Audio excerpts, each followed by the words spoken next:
Progress we've made over the last 8 years, but never going back to what got us in trouble in the first place. Mr. Trump. She talks about solar panels. We invested in a solar company, our country. That was a disaster. They lost plenty of money on that one. Now, look, I'm a great believer in all forms of energy, but we're putting a lot of people out of work. Our energy policies are a disaster. Our country is losing so much in terms of energy, in terms of paying off our debt. You can't do what you're looking to do with $20 trillion in debt.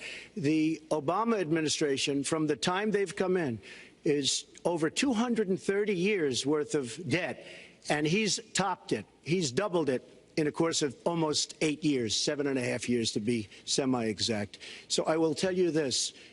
We have to do a much better job at keeping our jobs, and we have to do a much better job at giving companies incentive to build new companies or to expand, because they're not doing it. And all you have to do is look at Michigan and look at Ohio and look at all of these places where so many of their jobs and their companies are just leaving. They're gone.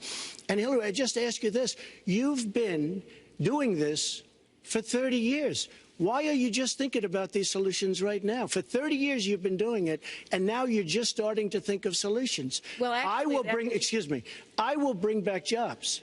You can't bring back jobs. Well, actually, I have thought about this quite a bit. Yeah, for 30 years. I have, well, not quite that long.